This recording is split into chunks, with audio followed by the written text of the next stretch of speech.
Bonsoir mes frères et sœurs en Christ, bonsoir mes amis internautes, que la grâce de Dieu repose pleinement sur vous et que le Tout-Puissant continue de nous assister après le déconfinement qui est en train de suivre son cours normal.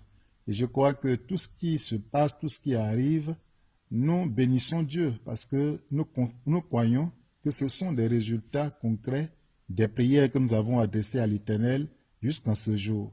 Et je voudrais à ce niveau vous encourager davantage parce que la fin d'une chose, comme la Bible dit, vaut mieux que son commencement.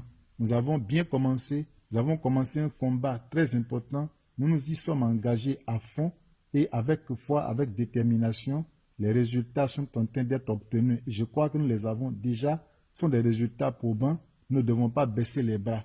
Allons-y, allons-y, allons-y à fond, jusqu'à ce que nous parvenions à éradiquer totalement et définitivement les œuvres de Satan dans nos vies, dans nos familles et dans la nation dans laquelle nous vivons, jusqu'à ce que nous soyons convaincus que tout est vraiment réglé et nous pourrons penser maintenant à autre chose, alors que la grâce de Dieu repose pleinement sur vous. Et ceci étant, la dernière fois, j'ai annoncé un thème très important. J'ai commencé à le développer déjà par la grâce de Dieu avec vous. Et ce thème est relatif au caractère de Dieu, qui est un élément fondamental que nous devons avoir impérativement pour l'avancement du règne de Dieu. En effet, nous sommes encore sur la terre, nous ne sommes pas encore montés au ciel. Dieu qui nous a sauvés par Jésus-Christ nous maintient sur la terre dans le but d'accomplir son œuvre, c'est-à-dire d'évangéliser, d'encadrer le produit de l'évangile, à savoir des âmes que nous gagnons et de pouvoir leur communiquer la vie de Dieu. Et c'est pour ce travail que vous et moi, nous sommes sur terre. C'est pour ce travail que nous sommes parvenus à organiser l'Église. Nous avons établi dans l'Église les ministères bibliques, que ce soit l'évangélisation, les auxiliaires aux pasteurs, tout est sur place dans le but de sauver des âmes.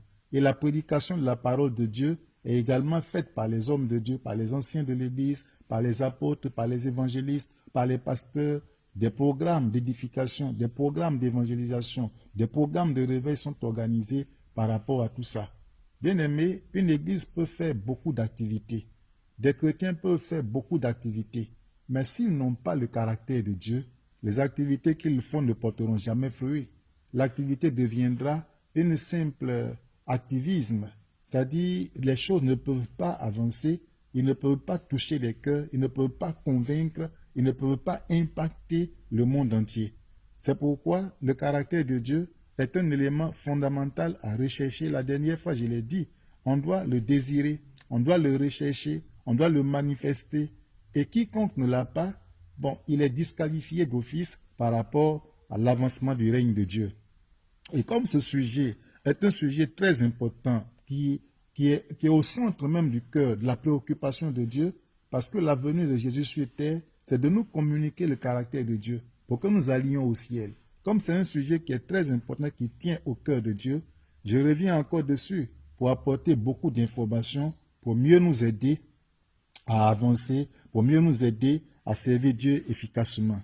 Alors ce soir, le thème que j'ai à partager avec vous, c'est le thème qui est le suivant. Le chrétien porteur de fruits spirituels. Le chrétien porteur de fruits spirituels. Tout véritable service de Dieu doit constituer une quête sans fin de fruits spirituels. Donc chaque jour, nous devons chercher les fruits spirituels. Les activités accomplies dans la maison de Dieu ne sont pas une fin en soi. La raison d'être de tout véritable service envers Dieu, c'est de porter d'abord du fruit en son nom et également pour sa gloire. Et lorsque vous allez lire Romains 1, verset 13, Jean 15, verset 16, vous allez y voir que Dieu désire ardemment qu'on porte du fruit et du fruit spirituel. Mais avant d'aller en profondeur cet après-midi, je voudrais définir le mot « fruit » pour nous permettre de bien comprendre les choses. Lorsqu'on parle de fruits, notre esprit humain va déjà vers tout ce qui est de la botanique. Le mot botanique vient du grec botano et signifie plante. Les plantes se divisent, bibliquement parlant, en deux grands groupes, selon Genèse 1, verset 11 au verset 12. Vous allez également vérifier le verset 29. Donc Dieu nous parle là des herbes, Dieu nous parle également des arbres. Eh bien, il nous parle des herbes, il nous parle des arbres. Parce que Dieu, le Créateur, a réfléchi à toutes ces choses. Il a pensé, il a bien pensé. Il est créatif et avant d'emmener des choses qui n'existaient pas à l'existence, il y a pensé. Il s'est dit certainement que l'existence des herbes, l'existence des arbres, de toutes sortes de plantes peut être très vitale à l'être humain qu'il allait créer après les avoir créés. Donc vous allez voir que les plantes se divisent en deux grands groupes selon Genèse 1, 11, 12 et 29. Donc les herbes et les arbres. C'est l'ensemble de cette végétation qui donne des fruits. Et le fruit ici vient d'un mot latin, fructus. Dans le langage courant, un fruit est un aliment sucré consommé généralement en dessert. Les spécialistes des végétaux, c'est-à-dire les botanistes, lui donnent une définition plus large. Le fruit est l'organe végétal qui contient la graine ou les graines. On distingue généralement deux sortes de fruits. Il y a des fruits secs et il y a des fruits charnus. Les fruits secs, par exemple, n'ont pas de chair. La graine est située sous une paroi externe plus ou moins rigide. Et on peut prendre, par exemple, les grains de blé, les noisettes et les dattes du chêne. Ce sont des fruits secs. Et les fruits charnus, par exemple, les fruits charnus, comme leur nom l'indique, sont principalement constitués de chair. Je sais que vous en connaissez beaucoup. Les graines se présentent sous la forme sous la forme de pépins, comme ceux qu'on trouve par exemple dans les tomates, dans les papayes et dans les groseilles également, où se trouve à l'intérieur d'un noyau. Par exemple, le noyau de la pêche. Vous connaissez bien la pêche, hein, c'est un fruit qui est très bon, qui est très succulent. Voilà, dans le noyau de la pêche ou de celui de l'olive. Donc, voici là défini ce que c'est le fruit. Mais je voudrais vous dire à un point très important, je crois que c'est le premier point qui est l'un des principaux points que je vais développer ce soir, c'est que la valeur, l'arbre a de la valeur. Oui, l'arbre a de la valeur. Il dit bien que l'arbre a de la valeur. Mais qu'est-ce qui fait la valeur de l'arbre? Le fruit sur l'arbre lui donne de la valeur, de la gloire et de la beauté. C'est ce que Matthieu 6, verset 30 nous dit. Il ne donne pas que de la beauté, mais on peut aussi le commercialiser, on peut le consommer, on peut en faire des habits, on peut même prendre des fruits pour en faire de la pommade, on peut en prendre également pour en faire de l'huile, et beaucoup de choses peuvent se faire avec l'arbre et avec son fruit. Donc, il y a la valeur, l'arbre a bel et bien de la valeur. L'arbre a bien de la valeur. Il en est de même pour notre vie et pour notre service pour Dieu. C'est le fruit qui nous donne de la valeur. Et ce que nous disons est très important. On va un peu du naturel au spirituel. Il disait tantôt que l'arbre avait de la valeur. Et c'est le fruit que l'arbre porte qui donne la valeur à l'arbre. Lorsqu'on voit un manguier, par exemple, si le manguier ne porte rien comme fruit, qui soit vraiment utile aux hommes, à quoi? Ça dit, quelle serait sa raison d'être? S'il est dans une cour, il suffit de la battre et faire du fagot, du bois avec, et vous le jeter quelque part dans la poubelle. Si un papayer est dans la cour et qu'il ne porte pas de fruits, à quoi bon de le conserver? Il ne donne même pas un bon ombrage. C'est pourquoi nous disons que l'arbre a de la valeur, mais c'est les fruits que l'arbre porte qui donnent la valeur à l'arbre.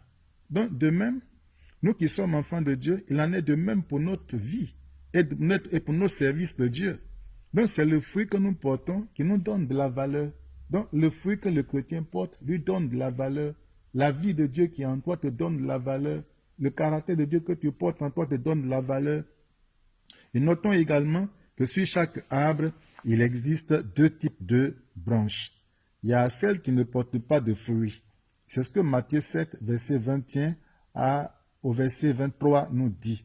Et il est dit dans ce verset que ce n'est pas ceux qui me disent Seigneur, Seigneur, ce n'est pas tous ceux qui me disent Seigneur, Seigneur qui vont aller au ciel, mais celui-là seul qui fait la volonté de mon Père qui est dans les cieux.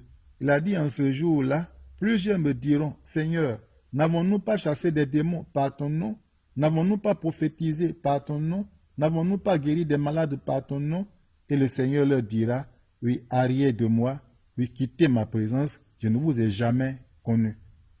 Donc vous voyez que la vie La vie du chrétien qui ne porte pas de fruits est caractérisée par l'affirmation de Jésus dans ce passage où le Seigneur dit « Oui, arrière de moi, je ne vous ai jamais connu ». Ça dit des gens se présenteront certainement devant le Seigneur au dernier jour parce que se voyant disqualifiés pour le paradis, ils vont dire, mais Seigneur, étant sur la terre, là, n'avons-nous pas chassé des démons par ton nom? N'avons-nous pas guéri des malades par ton nom? Moi, j'étais un prophète, je prophétisais par ton nom, et le Seigneur leur dira, je ne vous ai jamais connu.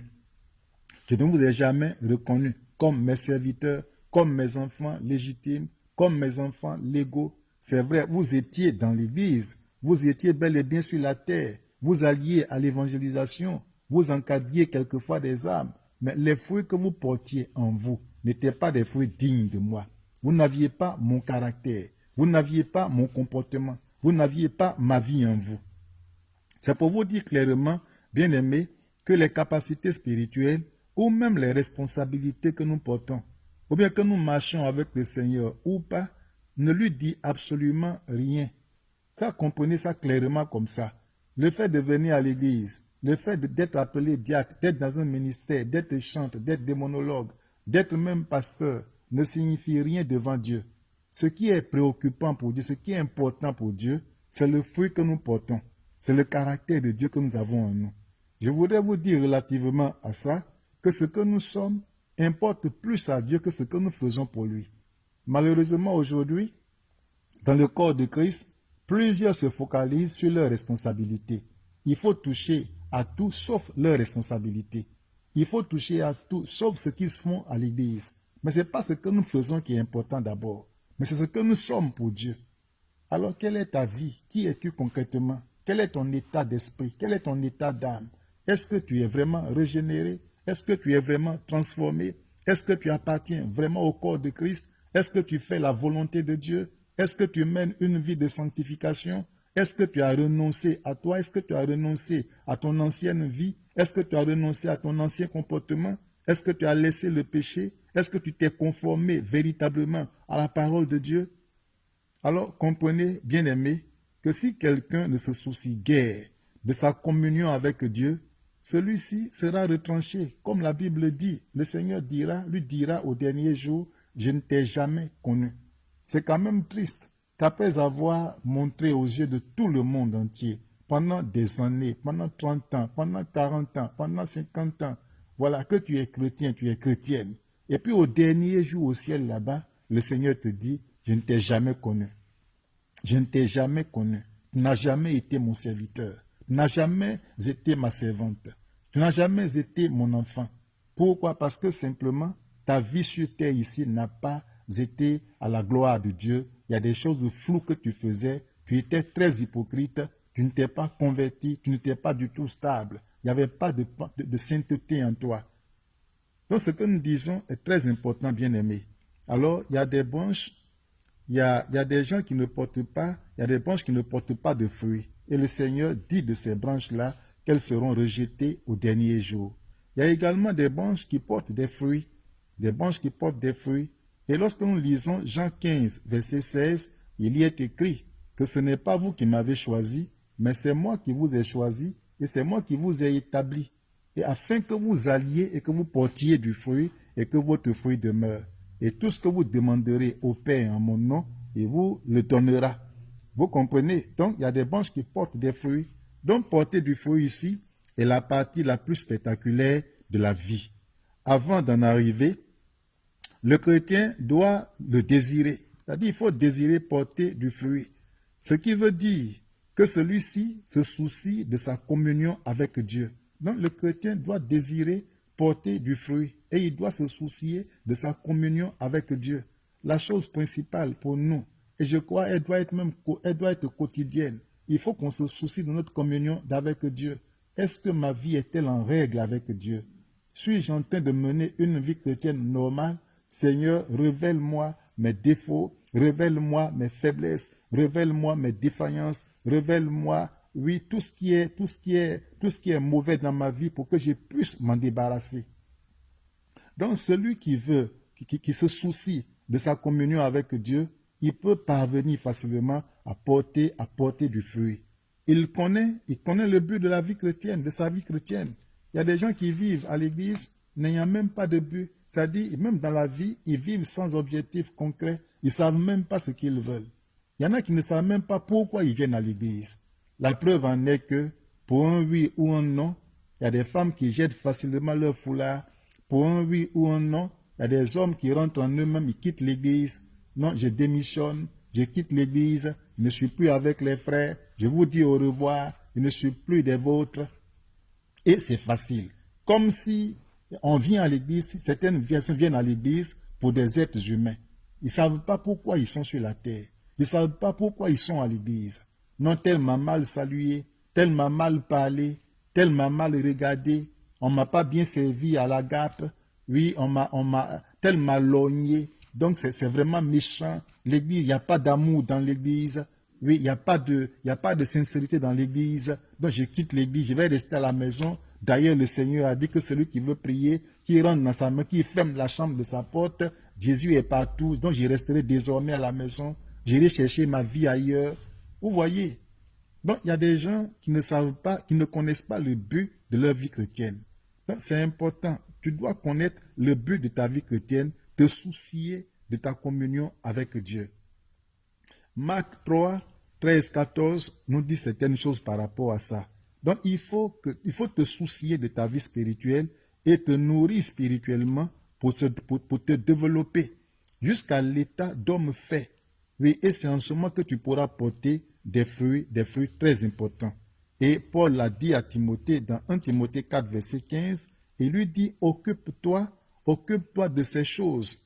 Occupe-toi de ces choses, donne-toi tout entier à elles, afin que nous voyions tes progrès, afin que tes progrès soient évidents. Donc, il faut te donner à fond, bien-aimé, occupe-toi de ces choses, occupe-toi de ta vie, occupe-toi de ton intérieur, occupe-toi de ton être entier, occupe-toi, donne-toi tout entier à elle, afin que tes progrès soient évidents. Donc, Dieu veut te voir en train de progresser, il veut te voir grandir dans son caractère, il veut te voir grandir dans sa maison, il veut te voir grandir mentalement, moralement, spirituellement. Il veut te voir stable. C'est ce que Dieu veut voir en toi. Et ce que je dis est important, bien aimé. Je crois que je suis en train de vous résumer depuis la semaine dernière ce que c'est la vie chrétienne normale même. Parce que le plus souvent, on a fait beaucoup de tapage, on a fait souvent beaucoup de bruit autour de nous-mêmes dans l'église. Voilà, mais le fondement de la vie chrétienne même là, c'est la conversion véritable, c'est le caractère de Dieu en nous. Et si l'église de Jésus était vraiment convertie aujourd'hui, je crois qu'elle bouleverserait véritablement le monde entier, sans même ouvrir la bouche. C'est-à-dire par sa conduite, par son comportement, dans les lieux de service, dans les foyers, dans les voyages, un peu partout où on se trouve, ta vie allait simplement parler et avoir un impact positif sur ton environnement, pour gagner même des âmes sans que tu n'ouvres la bouche. Le point 2 qui nous intéresse aussi, quels sont les différents types de fruits pour le chrétien dans le champ de Dieu? Quels sont les différents types de fruits pour le chrétien dans le champ de Dieu? Donc nous sommes tous ouvriers avec Dieu. Le champ dans lequel nous sommes, c'est le champ de Dieu qui est l'humanité, que Dieu appelle la moisson, que Dieu appelle les champs, que Dieu appelle les champs de blé. Il y a tous les noms que Dieu attribue à ce champ. Et nous sommes ouvriers dans ce champ. Donc, quels sont les différents types de fruits pour l'ouvrier ou bien pour le chrétien dans le champ de Dieu? La Bible emploie le terme fruit de 3 manières. Oui, il emploie le terme fruit de 3 manières. Et dans Matthieu 7, le verset 16, la Bible nous dit que elle nous met en garde contre les faux prophètes. Et elle nous dit également que vous les reconnaîtriez par leurs fruits. Vous les reconnaîtriez par leurs fruits. Et la Bible nous dit dans ce verset, est-ce que l'on peut cueillir des raisins sur des épines? Est-ce que l'on peut cueillir des figues sur du chardon? C'est pas possible. C'est pour dire quoi? Que l'arbre est reconnu par son fruit. Bon, on sera quand même un peu choqué de trouver des figues sur un papayer. On sera un peu choqué de trouver des mangues sur un cocotier. L'arbre est reconnu par son fruit. Et quand l'arbre est bon, il donne de bons fruits. Et quand l'arbre est mauvais, il donne des mauvais fruits.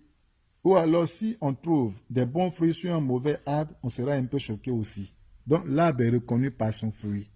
Donc, la Bible, je disais tantôt, emploie le terme fruit de 3 manières. Premièrement, il y a le fruit en tant qu'attitude. Le fruit en tant qu'attitude. Donc, on parle des attitudes, on parle donc du comportement. Donc, le premier fruit spirituel pour le chrétien est appelé, car donc que le chrétien est appelé à porter, désigne une attitude et représente ce que le chrétien est devenu dans la marche avec Dieu. C'est important. Donc, le premier fruit que le chrétien est appelé à porter désigne une attitude et représente ce que le chrétien est devenu dans la marche avec Dieu. Donc, il s'agit ici du caractère chrétien, de sa relation, de sa communion avec Dieu. Dans Galates 5, verset 22, la dernière fois, nous avons développé ce verset, je crois, dans certains détails. Donc, il faut, qu'est-ce que tu es devenu concrètement dans la marche avec Dieu? Tu as accepté Jésus, c'est un fait. On a acclamé le Seigneur, le ciel même a acclamé. Les anges étaient contents parce que la Bible dit que lorsqu'une âme se convertit sur la terre, la joie est très grande au ciel. Les pasteurs étaient contents, on t'a reçu. Oui, après tu as été baptisé, on a acclamé encore le Seigneur. Mais dans la marche quotidienne, dans ta marche quotidienne avec Dieu, qu'est-ce que tu es devenu concrètement? Est-ce que la joie de Dieu qui t'animait dès les premiers jours, dès les premières heures de ta conversion, cette joie est toujours là? Est-ce que l'amour de Dieu qui était dans ton cœur dès les premières heures de ta conversion, est-ce que cet amour est toujours là? Est-ce que la sanctification qui était ta préoccupation, parce que tu te sanctifiais, tu jeûnais beaucoup, tu purifiais ton âme, tu purifiais tes yeux, tu disais Seigneur, lave mon cœur. Est-ce que cette volonté de te sanctifier, est-ce que cette vie de sainteté est-elle conservée en toi jusqu'aujourd'hui? Ah, parce que la Bible dit que la fin d'une chose vaut mieux que son commencement. Quelquefois, lorsqu'on devient ancien, de 10 ans de conversion, 20 ans de conversion, il y a des choses essentielles qu'on oublie.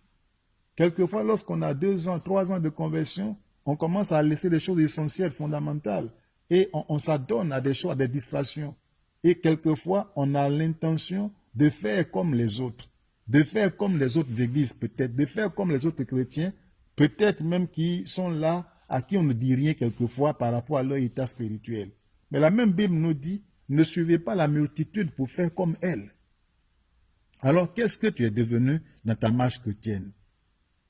Ton caractère, tes relations, ta communion avec Dieu. Quelles sont tes fréquentations? Et quelle est ta communion avec Dieu? Est-ce que tu es resté constant? Est-ce que tu es resté attaché à Dieu? Et de ça qu'il est question. Donc, l'apôtre Paul utilise Galates 5, verset 22 comme métaphore pour désigner les attitudes qui caractérisent le croyant dirigé par l'Esprit Saint et révèle en même temps que le fruit de l'Esprit comporte 9 éléments.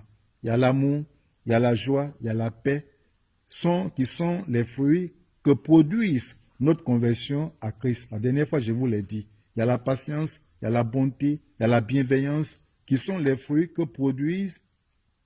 nous produisons dans les épreuves et la foi. Il y a la douceur, il y a la maîtrise de soi, que nous produisons également dans le combat. Et deuxièmement, par rapport aux sortes de fruits, il y a le fruit en tant qu'action. Donc, je disais tantôt qu'il y a le fruit en tant qu'attitude, donc le comportement. Ton comportement est fondamental. Et quand le bon comportement, le caractère de Dieu est là, on passe maintenant à l'action. Parce que Dieu accompagnera celui qui est avec lui. Dieu accompagnera celui en qui son esprit se trouve. Dieu accompagnera dans sa mission qu'il confie à celui qui va l'exercer. Dieu l'accompagnera parce que déjà il est en lui. Et le plus souvent, plusieurs vont faire l'œuvre de Dieu sans Dieu. Plusieurs veulent accomplir les desseins de Dieu sans Dieu. Plusieurs veulent accomplir des tâches spirituelles, ministérielles à l'Église sans Dieu en eux. Et c'est ça qui fait souvent l'échec dans la vie de l'Église, l'échec à l'évangélisation, l'échec dans le service chrétien, l'échec dans les relations entre chrétiens dans l'Église. Donc, deuxièmement, le deuxième fruit spirituel désigne une action. Désormais, le chrétien est appelé à mener une action contre le monde. Il est appelé également à mener une action contre sa chair et contre le diable, en vue de vivre une vie de sainteté. envie de vivre une vie de sainteté. Romains 6, verset 22 nous dit cela. Vous savez, lorsqu'on devient chrétien, nous sommes engagés dans une guerre perpétuelle, une guerre spirituelle. Nous sommes appelés à détruire le règne de Satan. Nous sommes appelés à faire face au monde et déstabiliser tout le pouvoir du monde contre nous. Parce que le monde est très dangereux. Je parle du monde en tant que système corrompu de péché. Nous y voyons tout. Nous y voyons tout ce qui est attrayant. Le péché, les impudicités, les adultères, la pornographie, la méchanceté, l'orgueil de la vie, les convoitises des yeux, les convoitises de la chair, la haine. Tout ce qui est dans ce monde. Toutes les pratiques abominables. L'homosexualité, le lesbianisme, la bestialité. Tout est dans le monde. Et Dieu dit, n'aimez point le monde. Si quelqu'un aime le monde, l'amour de Dieu, le caractère de Dieu, la vie de Dieu n'est pas en lui, n'est point en lui. Car ce qui est dans le monde là, c'est ce que je viens de citer. Et ces choses ne peuvent pas cohabiter avec la présence de Dieu qui est en toi. Donc le chrétien est appelé à mener des actions contre le monde, à mener des actions contre sa chair. Paul disait qu'il mortifiait sa chair dans le but de sauver sa vie. Il a peur qu'après avoir prêché aux autres, lui-même là, il ne perde la vie, ne perde le ciel. Et c'est pour cela qu'il mortifiait son âme. Il se sacrifiait beaucoup, il se consacrait beaucoup, il jeûnait beaucoup, il priait beaucoup. Parce qu'il avait aussi des problèmes, il venait d'un monde. Et il venait également d'un milieu où il y avait la chair qui se manifestait. Mais vous allez voir que Paul disait plus tard que si quelqu'un autre croit pouvoir se confier en la chair, moi, Paul, je le puis bien davantage. Parce que je suis hébreu, né d'hébreu. Je suis de la tribu de Benjamin. J'ai été circoncis le 8e jour. Donc si quelqu'un autre croit pouvoir se confier en la chair, moi, Paul, je le puis bien davantage. Donc il avait quand même toutes les compétences, que ce soit intellectuel, que ce soit physique, que ce soit matériel, les avantages en tant qu'hébreu. Il était docteur des docteurs. Il était donc quelqu'un qui enseignait la parole de Dieu. Quel privilège cet homme avait. Mais Paul dit quoi? Que des choses qui étaient pour moi comme des gains, je les considère aujourd'hui comme de la boue à cause de l'excellence de la connaissance de Christ. Donc il a renoncé à ces choses. Donc il faut mener un combat contre la chair. Il faut mener un combat contre l'ego qui est en toi. Mène un combat contre ton orgueil, contre ta méchanceté, contre ta haine, contre les autres. Mène un combat contre ton mauvais caractère qui fait que tu ne peux pas être accepté dans un milieu, qui fait que tout le monde te rejette. Il faut que tu mènes un combat contre toutes ces choses. Il faut que ce caractère soit brisé pour permettre au règne de Dieu de prendre possession de ton âme. Il y a un combat à mener contre le diable. Pourquoi tant de prières dans nos églises? Pourquoi tant de jeûnes dans nos églises? Pourquoi se sanctifier davantage? C'est parce que le diable, l'adversaire existe. Il faut le combattre, il faut le vaincre, il faut le repousser loin de nous. Et tout cela pourquoi? En vue de vivre une vie de sainteté. Une vie de sainteté. Donc il y a aussi le fruit en tant qu'action des lèvres. Donc le chrétien qui a le caractère de Dieu doit porter ce fruit, et ce fruit est en tant qu'action. Il y a également le fruit en tant qu'action des lèvres, c'est-à-dire fruit des lèvres. Il faut chanter, il faut adorer Dieu, il faut louer Dieu. Tout à fait normal. Je ne peux pas vous apprendre ça parce que je crois pour ma part que ici à Paris, nous chantons bien, nous adorons bien le Seigneur. Alors nous devons louer le Seigneur, nous devons adorer le Seigneur. Il y a le fruit également en tant qu'action des mains, c'est-à-dire les dons que nous faisons à l'Éternel Dieu. La conversion que nous avons, c'est-à-dire la vie de Dieu en nous, nous amène à poser de bonnes actions pour l'avancement du règne de Dieu. On peut servir Dieu en évangélisant physiquement parlant. Ça, c'est possible. On le fait d'ailleurs tous les jours. Maintenant, pour ceux qui ont plus de moyens, ils peuvent donner également pour l'avancement du règne de Dieu, par des contributions financières, également par des dîmes, par des offrandes, ou bien même par l'investissement pleinement même dans l'œuvre de Dieu pour des programmes importants dans le but de sauver la masse, de sauver plusieurs personnes. Et c'est très important. Donc, le chrétien doit porter également des fruits en tant qu'action. Donc, il y a des actions à mener contre le monde, des actions à mener contre la chair, des actions à mener contre le diable. Et il y a les fruits des lèvres, de nos lèvres qu'on doit manifester envers Dieu par l'adoration, par la louange et également par nos dons, nos offrandes, nos dîmes et nos contributions financières pour faire avancer le royaume de Dieu. Et le troisième fruit à apporter, c'est le fruit en tant qu'addition. Le fruit en tant qu'addition. Troisièmement, le fruit spirituel implique une addition. Donc une addition à ce niveau, que ce soit le pasteur, que ce soit l'ouvrier, que ce soit le chrétien, doit comprendre qu'il est appelé à être rentable dans le travail qu'il accomplit dans la maison de Dieu. Il faut être rentable. Un chrétien qui n'est pas rentable, il n'a pas sa raison d'être là. Le plus souvent, nous avons été obligés de dire à certaines personnes, bon, tu ne tiens pas trop là où tu te trouves, il faut aller à un autre ministère parce qu'ils ne sont pas rentables là. Donc, quel que soit ton niveau de chrétienté, de spiritualité, il faut que tu sois rentable. Il faut que tu sois productif. C'est important. Nous avons reçu gratuitement, donnons gratuitement. Nous avons reçu la vie de Dieu, partageons-la aussi à d'autres personnes qui ne l'ont pas encore reçue. Nous avons eu par la grâce de Dieu un ministère dans l'Église, exerçons ce ministère comme il se doit. Nous avons reçu des recommandations de la part de Dieu à travers l'homme de Dieu, accomplissons dignement, accomplissons avec tout notre cœur ce que nous avons reçu comme orientation. C'est important. Donc, il y a le fruit en tant qu'addition. Je disais tantôt qu'à ce niveau, que ce soit le pasteur, l'apôtre que je suis moi-même, que ce soit toi qui es ouvrier, conseiller, que ce soit toi qui es chrétien, tu es appelé à être rentable. Il faut donner, il faut produire des résultats par rapport à ta responsabilité. Il faut produire des résultats en tant que chrétien. Jésus a dit que la moisson est grande, mais il y a peu d'ouvriers. Priez le maître de la moisson pour qu'il envoie des ouvriers dans sa moisson. Donc, dans ta position de chrétien, même que tu sois nouveau, il faut prêcher la parole de Dieu. Il faut évangéliser pour porter des fruits. Donc Dieu attend de toi un résultat probant, un résultat qui est satisfaisant et qui va vraiment toucher le cœur de Dieu. Donc il faut être rentable dans le travail que tu fais. L'absence de ce désir de rentabilité entraînera le jugement de Dieu. Donc il faut que tu sois rentable. Si tu n'es pas rentable, Dieu te jugera. Il y a des gens dans la Bible à qui Dieu a donné des talents. C'est-à-dire, un maître devait voyager et il appela ses serviteurs, ils étaient 3, il leur donna des talents à chacun d'eux.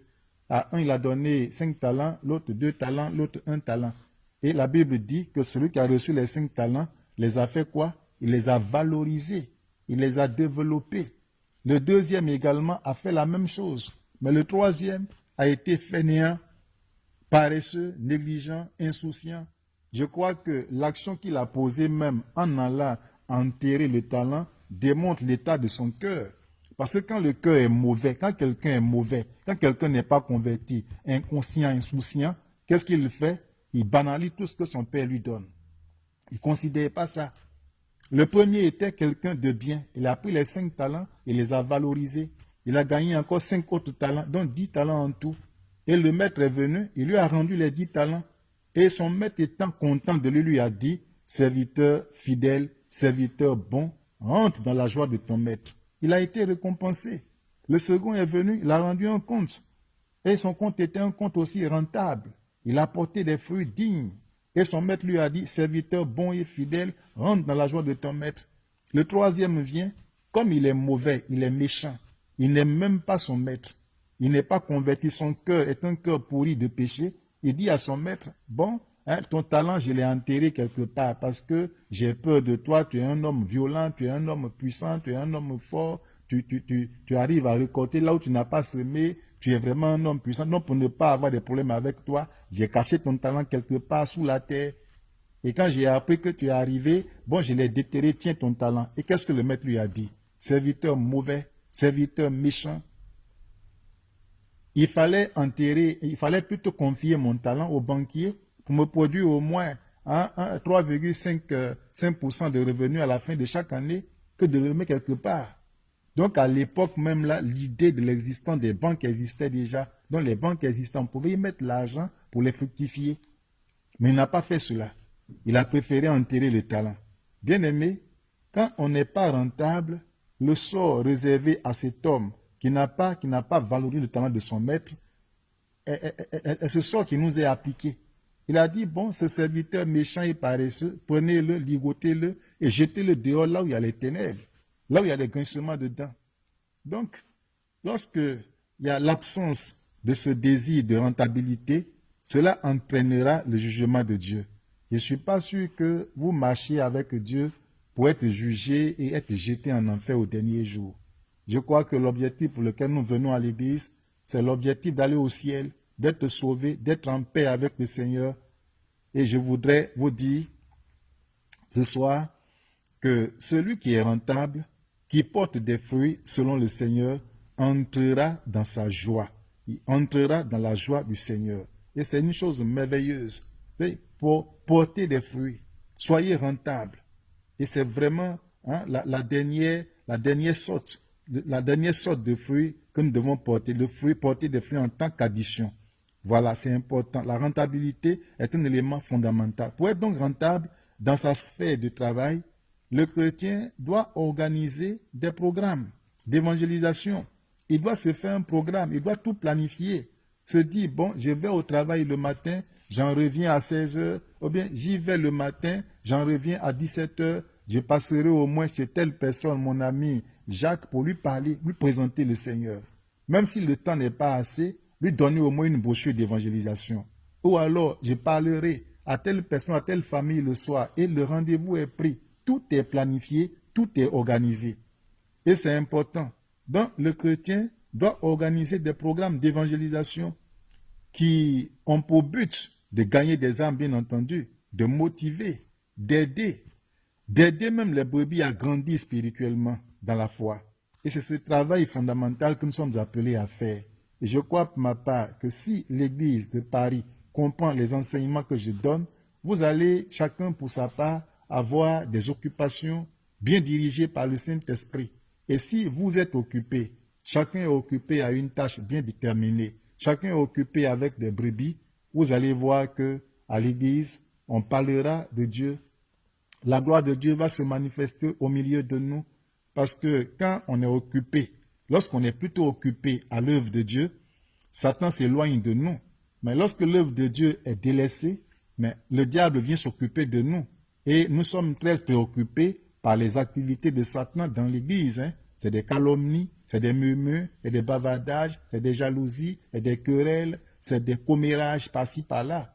Et l'Église va avancer.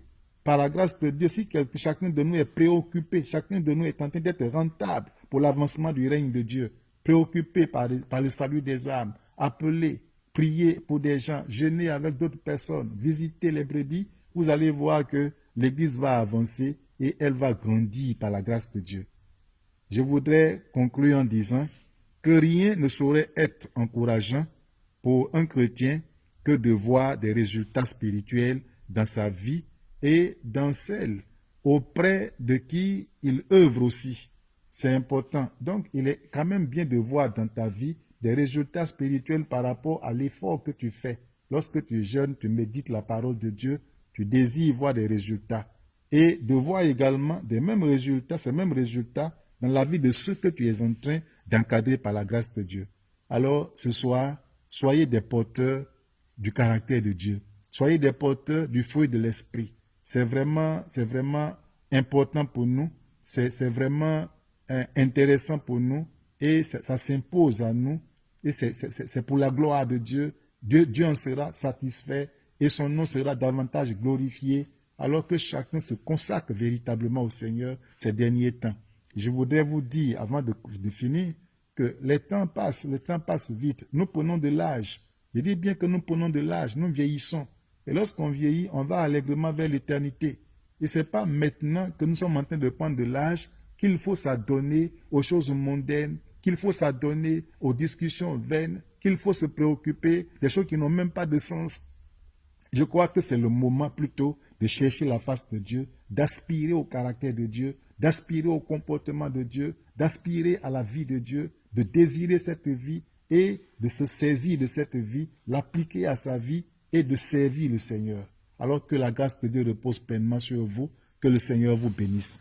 Et je vais prier pour vous. Nous allons fermer les yeux, comme nous avons coutume de faire. Père, que toute la gloire te revienne à toi, que l'honneur et l'élévation te reviennent source de vie, parce que tu as toujours été avec nous. Aujourd'hui encore, tu démontres clairement ta présence, tu démontres clairement ta puissance en nous et à travers ta parole.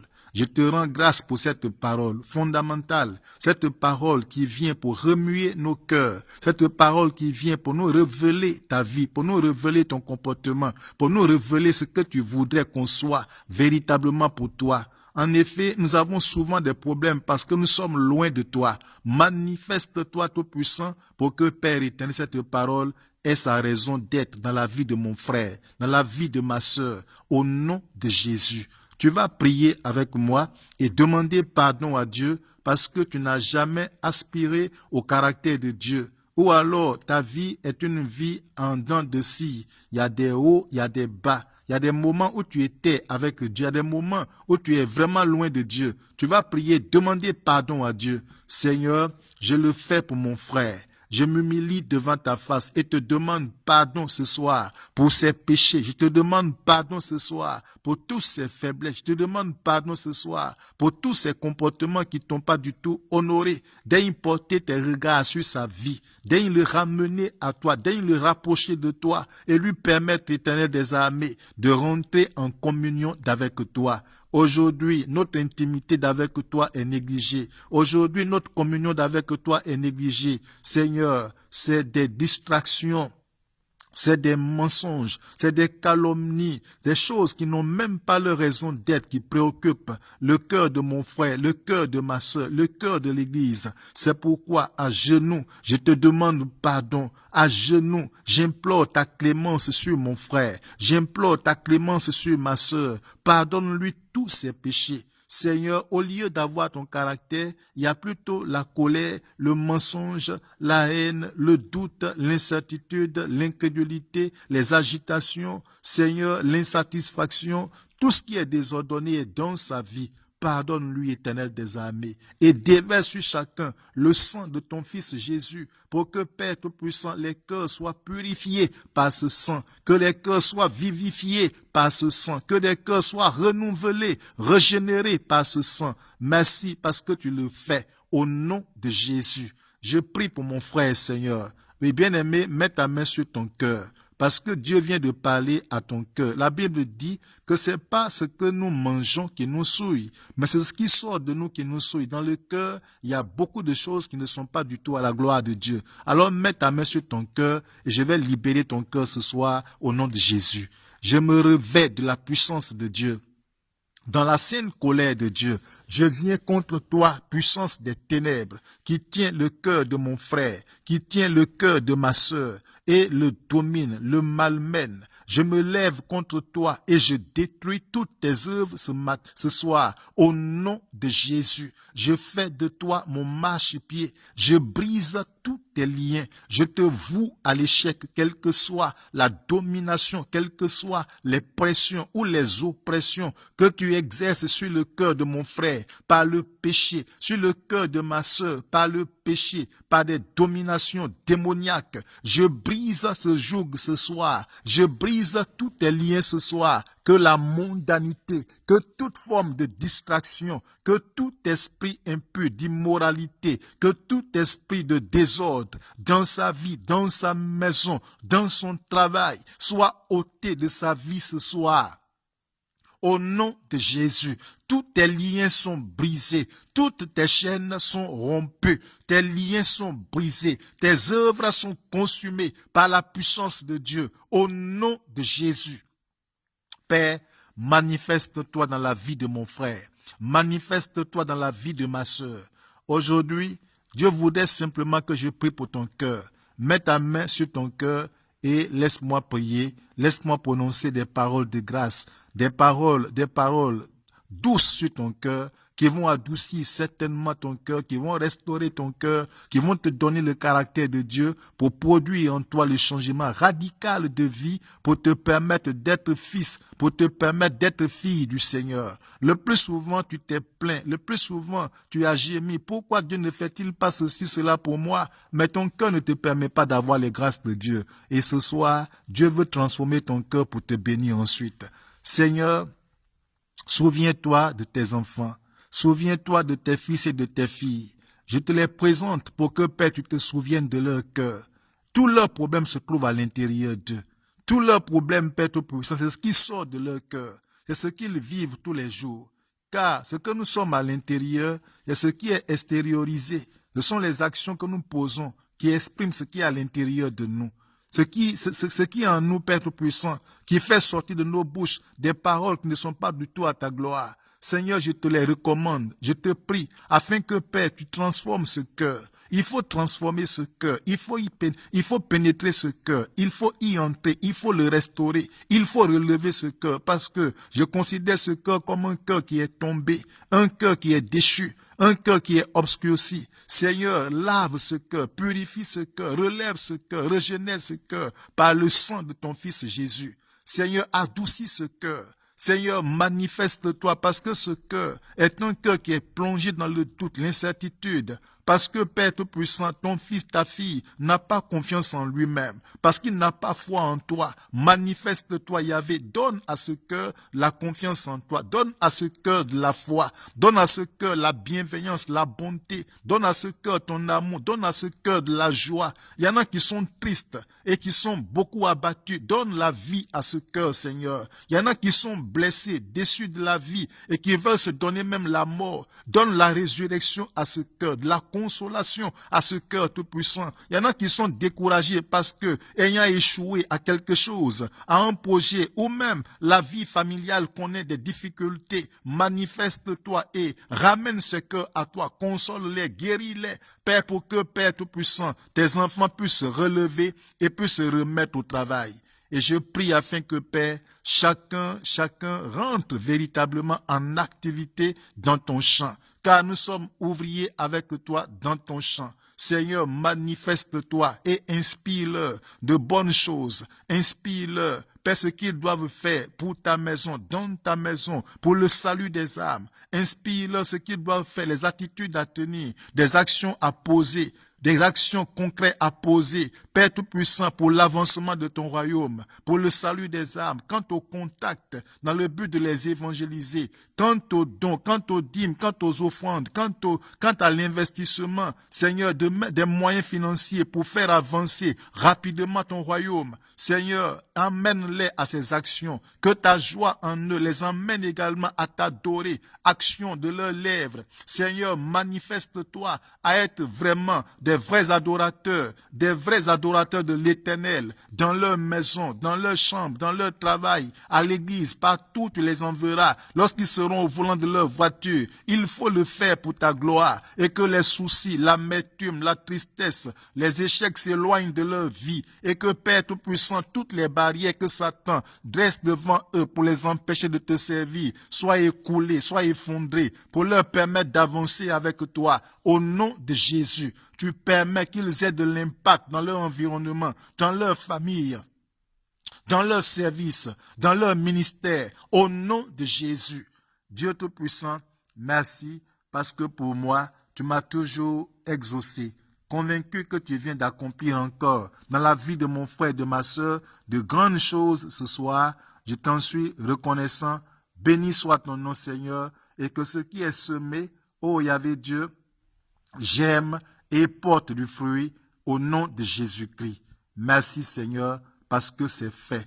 La gloire est à toi, au nom de Jésus. Amen. Que Dieu vous bénisse. Le mardi prochain, nous allons commencer à voir le thème qui est la continuité de ce que nous sommes en train de voir actuellement. Nous allons parler des dons spirituels. Et les dons spirituels, et comme bientôt nous serons ensemble, nous allons revenir sur nos sujets que vous connaissez, qui est le nom de l'année 2020, l'année des 7 merveilles.